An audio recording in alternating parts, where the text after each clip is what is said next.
Hello again and welcome back to Some Climbing News. And man, I've been absolutely freaking terrible about keeping schedules and things this past week. So today we're doing an extra long show with everything I missed, getting back into the swing of things on Monday. Apologies and all that, but rather than waste any more of your time, let's get the show started.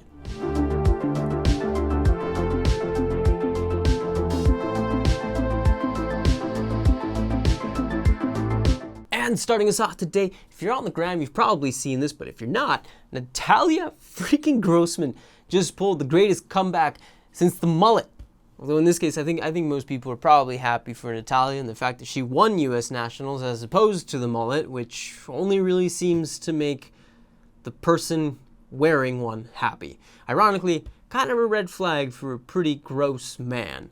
Yes, I am entirely too proud of myself for that stupid ass pun. Did you guys miss me? Because I sure as shit wouldn't have. Anyways, USA Nationals were held this past weekend, proudly sponsored by Yeti, which, hilariously, another thing you'd probably expect to see on a mullet-wearing individual on a boat. See, it's all cohesive. No wonder Natalia Grossman won this thing. I digress. Look, Natalia managed to gain first place in the women's bouldering after having spent the better part of last year's season recovering from a torn ACL and the better part of last month with a completely dislocated shoulder. She's been battling so many injuries, the fact that she was even able to compete in the first place was basically nothing short of a miracle. And yet here is her reaction after finding out that she would be crowned national champion. Oh, and Natalia, so happy. What a good round of climbing for her. Yeah, that is freaking awesome. 3 tops for Natalia, actually 3 flashes in one zone, brought her score to 84.9, with Brooke Raboutou winning a silver medal and Melina Costanza with bronze, filling out the rest of the podium. Huge congratulations to Natalia. I mean, honestly, the amount of work she's been putting into her recovery, the patience, the determination, it's absolutely amazing to watch. Also, congratulations to Brooke and Melina, of course. That was, the big story in bouldering. Got to talk about women's lead because I guess I might as well just announce all the results of basically everything. Brooke Raboutou absolutely dominated the finals, earning a gold with Annelies Van Hoeng and Alexandra Ingilterra earning 2nd and 3rd respectively. For the men's bouldering, Sergei Lakhno managed a bronze medal, followed very closely by Cosmo Rothfork, and finally a great performance by Hugo Hoyer, who managed to win gold. And finally, men's lead with some more recognizable names, including Chris Sharma, whose unfortunate foot slip kept him out of the finals. It happened in the semis. I was not expecting Chris to decide to try to get to the Olympics, but the fact that a slick foot is what kept him out of the finals and nationals, it's pretty unfortunate. It would have been kind of cool to see what more he could do and how far he could get, how strong he's actually is. But either way, Nathaniel Coleman came in fourth place, just barely missing the podium, which was taken up by Jesse Grouper in 3rd, Dylan Countryman, who managed a surprise silver medal, and finally, the great Colin Duffy in 1st place. Huge congratulations to everybody, but particularly to Natalia, who, like I can just feel she's going to have an insane World Cup this season. Like this year it's going to be very, very exciting to have Natalia, Brooke, and Yanya, all of them back and crushing and doing their thing, man. I'm actually stoked. And then let's talk Jakob Schubert, who is just freaking on one right now. Man just made ridiculously quick work of Ephyra, classic Jimmy Webb 8C plus V16 boulder problem that starts, I think, on the same spot as from Dirk Rose the Flowers, but instead moves left on some pretty cool looking holds, big holds it seems, but just kind of a combo of terrible feet and the fact that the holds are not exactly in ideal orientations, plus they're super far apart from each other, just kind of makes for some tough climbing, just tough climbing out there. Anyways, the point is, Jakob is apparently just dispatching boulders freaking left, right, up, down, turn around, all kinds of different directions, and it is wild to see. Dude apparently wanted this to be a big winter goal, and yet, apparently he sent in a freaking day. Like a day, man. Like, yeah, sure, he tried it before, like a couple years ago, and the conditions this time were apparently absolutely freaking perfect, but still, man, 8C plus in a day? What is wrong with you? How do you do that? But yeah, not at all surprising, right? Most dominant competition sport climber of all time is pretty freaking good at climbing rocks. Who'da thunk it? Anyways, huge congrats to Jakob. dude's gonna have to get on much harder stuff, man. Freaking 8C plus in days. It's too easy for him. It's way too easy for him. And then stock climbing's golden retriever, Stefano Ghisolfi, finally managing to send a climb that he's been trying for a very, very, very, very, very long time. His name is very much in theme with that whole dude's thing, what he seems to be all about. Gioia, aka Joy in English, aka the world's first ever consensus 8C plus V16. He announced on the gram that he'd done this nearly 2 weeks ago, and I'd said nothing because I have been shitty. Very, very shitty. I apologize. More than 10 years in the making for Stefano to manage to put this thing together. Dude sent the stand start all the way back in 2012 and then worked the full line back in 2015 and 2016. Do I have more to say about this? Honestly, no, not really. Stefano is one of the world's strongest climbers, and I keep saying this, but I just find it incredibly endearing that the dude just always seems to somehow feel genuinely surprised every single time he manages to send a hard boulder. Like, my guy, you have one of the most impressive tick lists of all time. Why do you seem surprised that you can climb up shorter rocks when you do harder stuff on ropes all the time?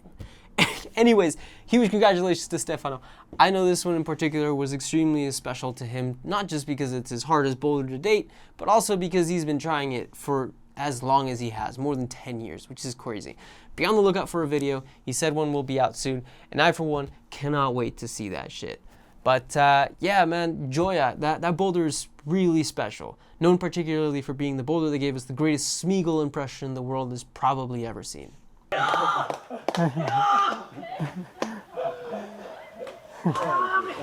Yeah, man! Potatoes. Alright, okay. I love Anamandra, I'm jesting. Anyways, let's move on. Next!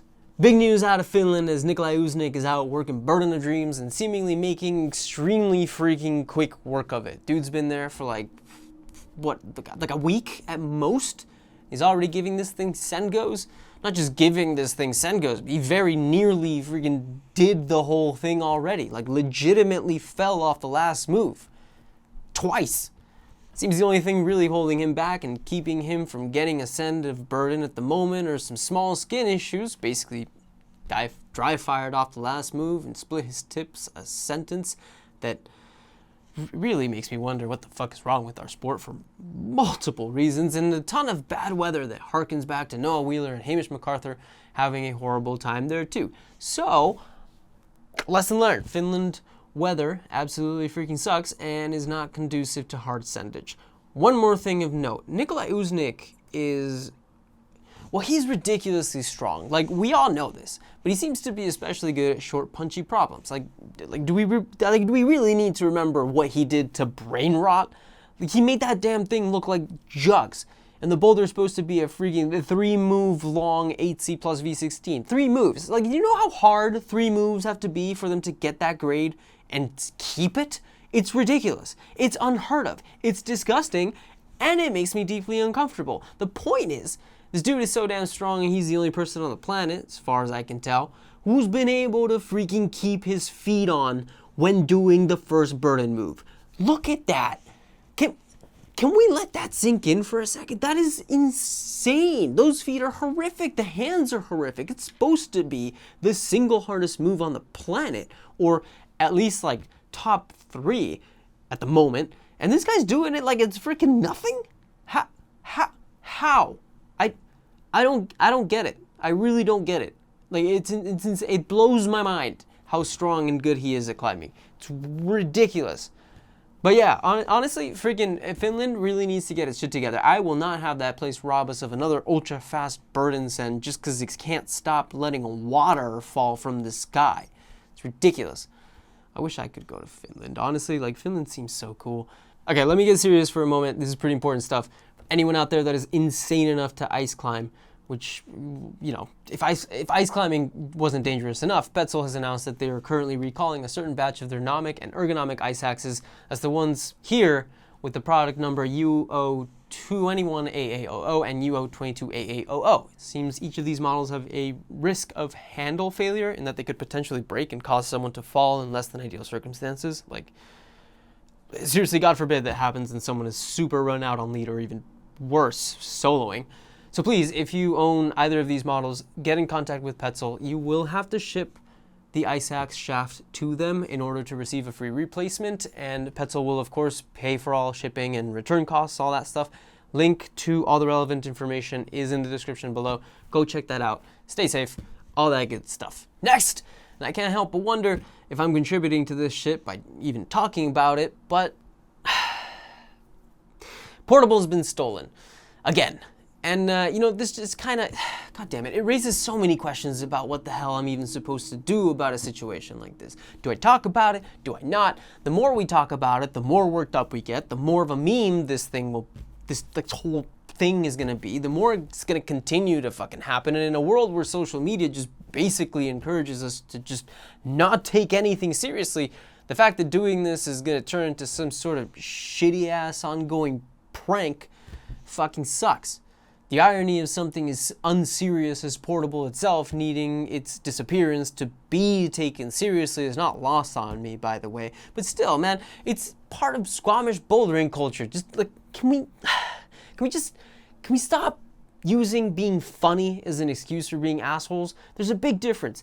I mess that up all the time, but I'm trying over here. Just put the little guy back in his place, man. Like, this is why we can't have nice things, dude. This sucks. And then let's talk about Rogora making ridiculously quick work of Niobe 9A514D. By ridiculous quick work, I mean she did it in 4 goes, right? So her previously hardest slab was 7A, which is just it's hilarious. 7A, for anyone not in the know, is 511D.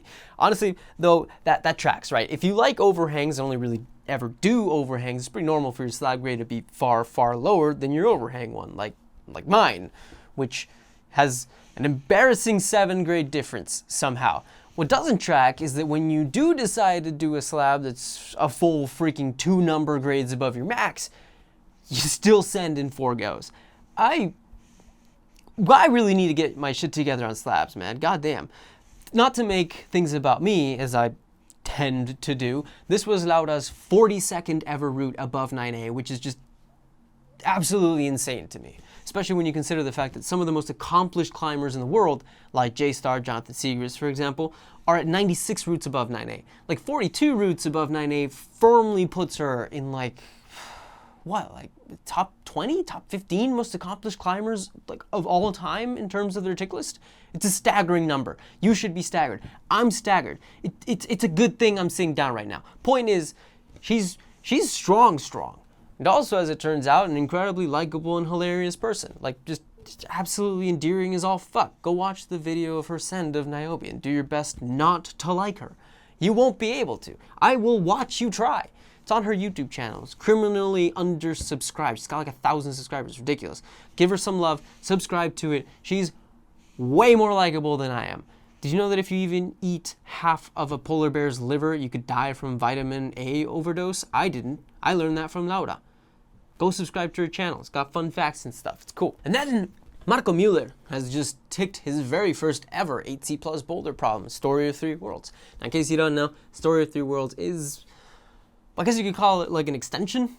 Yeah, an extension. It's an extension that was put up by Sean Rabbit a few years back that adds a couple moves to the Dave Graham Ultra Classic Story of 2 Worlds. Now this thing is pretty freaking rad. Marco's managed to snag the 4th ascent after Sean Rabbit 2, Jakob Schubert, and Yannick Flohe, and seems to have done the first part of the boulder in a slightly different way to other ascensionists. What that different way could possibly be is a freaking mystery to me, because the dude has not published a video just yet, but it seems the lower part gave him quite a bit of trouble, and he had a tough time recovering while on the no hands knee bar rest that's in the middle of the boulder. If anyone out there doesn't know what this boulder is like, it's got a freaking insanely wild dino throw thing in the middle of it that you have to like catch while throwing yourself backwards and like downwards too at the same time. It's a super violent looking move. It's just one of those things you're really not expecting to happen until all of a sudden it does.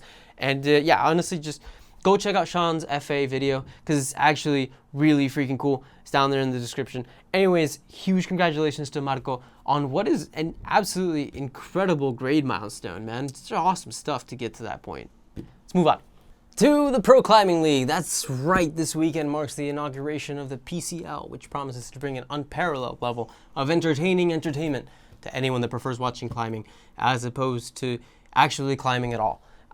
I'm just joking around. I'm actually legitimately excited about this. It's a totally new format that's also not new at all. Basically, something we've seen before in the old Adidas Rock Stars. Some of you might remember the super finals where two people would climb in the same boulder at the same time, in the exact same way, in order to get to hit a buzzer first. Well, this is basically a tournament that revolves completely around that same idea. So rather than just a single last round, they decided to make the whole thing be just that. Two people climbing the same boulder at the same time. Sounds like something straight out of ESPN 8 The Ocho. And I am not complaining. Like, not in the slightest. Pepper needs new shorts! The super finals were awesome. Like I said, I'm actually really freaking stoked to see that they're bringing that sort of format back, and also really stoked that they're experimenting with comp formats themselves. I don't know if it's just me who thinks this, but I genuinely I don't know if the whole 4 minutes, 4 boulders format we've collectively decided is quote-unquote the way for bouldering comps is also quote-unquote the best way. Seems to me that it's just kind of quote-unquote the most obvious way. You know, maybe there's, I don't know, some other format out there someone somewhere might be able to come up with that could also be even more cool. Either way, it's going to be interesting to see what this whole freaking thing looks like. It's got a bunch of big names competing. I wasn't going to do a full list, but whatever, fuck it. Listen, we've got Colin Duffy, Darius Rapa, Max Milne, Mejdi Schalk, Mikel Mawem, Toby Roberts, Tomoe Narasaki, and Yannick Flohe competing for the men. And Annie Sanders, Anon Matsufuji, Camila Moroni, Aaron McNeese, Janja Garnbrett, Jenny Buckley, Lucia Dorfel, and Aurélien Berton for the women. Veritable who's of climbing prodigies and what have yous. Anyways, for anyone interested, comp will be available to watch on Red Bull TV. Link is down there. And of course, the schedule, this thing will be going live on Saturday, February 28th, which in theory is tomorrow if you're watching this on the day that I post, at 8:30 p.m. Central European Standard Time, which for all you Americans watching out there, that's 2:30 Eastern p.m. Moving on to Ronny Escobar. Dude's Chilean. So, Ronny Escobar, who has just proposed this friggin' thing, Chile's first ever 9A plus 515A, which he has called Camino al Exilio. And that's, I mean, it's pretty freaking rad. South America's having one hell of a season, what with Felipe Camargo's Abaporu, and now this thing, which looks like a really weird and interesting sort of cliff thing. I mean, I can't take my eyes off of it. There's something kind of, you know, striking about it all. There's weird jagged lines and shit. It's pretty freaking dope if I do say so myself. Anyways, lots of talk about the grade. Ultimately is one of those things we do gotta talk about, and Ronny seems to be a little bit unsure about his proposal, saying this thing revolves around a 2 boulder crux, an 8A plus V12 into a 7C plus V10 with 0 rests in between.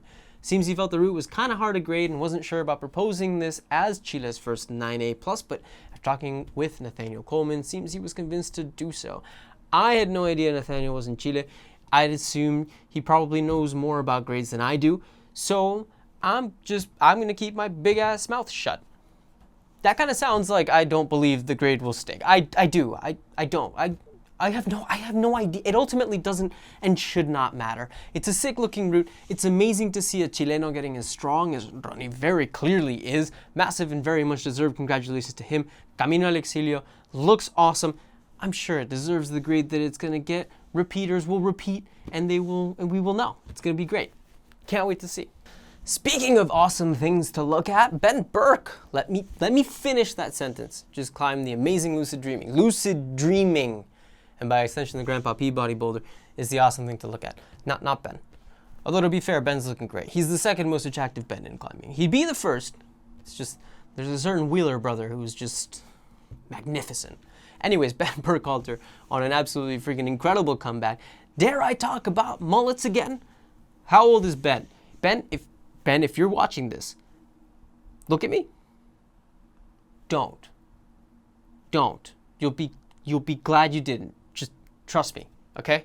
You already got the stash, low-key kind of rocking it, but both of those combined would be rough. Good Lord, man. God damn it. I talk about these people as if I know them personally or as if they even watch my show.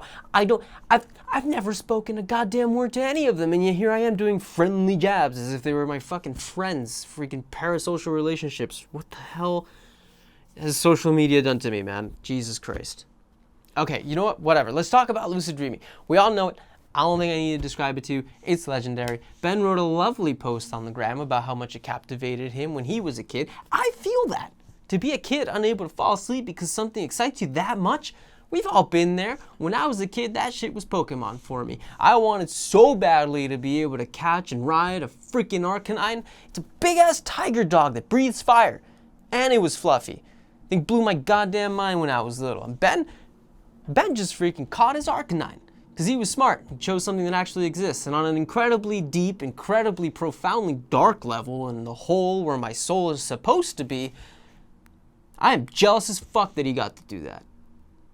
I'm obviously joking around, dude. Ben caught his Arcanine. I cannot be happier for someone I have never personally met. And I will one day own a Bernese Mountain Dog. They don't breathe fire. You can't ride around on one, but it's close enough. Next, let's talk Yannick Flohe making pretty quick work of Bugeleisen sit. Looks like my dude tried this thing a few years back, but was unable to send. Came back last week and found his fingers were very much strong enough to do the thing. So Bugeleisen FA'd by Clem Loscott as a stand start with a sit that was added by good old Nale. God damn it, Nale, come back. It's an 8C boulder problem that's incredibly finger intensive. According to Yannick, the boulder is very much an either you have strong enough fingers and therefore it feels easy, or you have weak ass fingers and therefore it's not possible sort of boulder, which many might think describes every boulder ever. But really, you'd be surprised. Point is, now Yannick has strong enough fingers, and so he managed to send this thing very, very quickly in what seems like was maybe a single session. He dry fired near the end when trying the stand and ultimately had to do the boulder twice because he slipped on snow and ice the first time he quote-unquote sent, and then he shat on everyone who has ever believed Bugeleisen sit was the accomplishment of a lifetime by calling it good training in an Instagram post. That's gotta be one of the funniest unintentional digs on literally so many climbers. Everyone out here just absolutely catching strays from Yannick for like zero reason. Bugeleisen is, I think, probably one of the coolest boulders of all time. It's just a perfect 55-degree board-style crimpathon with an amazing landing and an awesome finish. If I were to even ever be granted the ability to climb anything in my life, like ever, by like a genie or something, like I'm not saying Bugeleisen would definitively be my personal answer, but it's definitely up there. Maybe I'd go finish line. That's actually a fun question. Throw down your answers in the comments. I'm curious what you guys would do. I think I'm going finish line. Okay, next. Man, this show is going to be freaking long.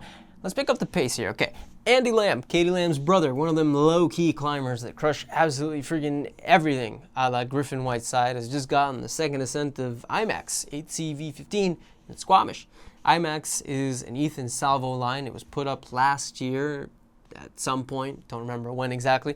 Video of the ascent is in the description for those curious. It's got good holds but terribly bad feet, which makes moving on them practically impossible unless you're scary strong. And yeah, that's pretty much all she wrote. Looks like Andy might actually be leaving Squamish for good in the spring. Not sure where the hell he's going to be moving to, but best of luck to him wherever that is.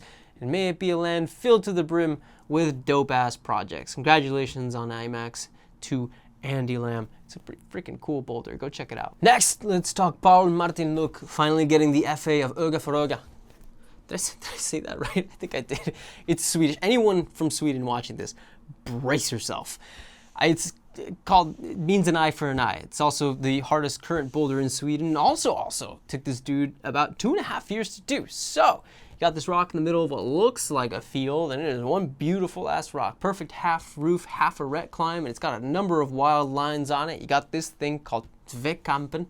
It's about 8 AV11-ish. Climbs out this roof and goes straight up. Then you've got Luftigt till Nalens Oga, which is supposedly around 8B and starts halfway up this big arête thing that had a Sid start added to it that was later called Den Nattliga Havsvarden.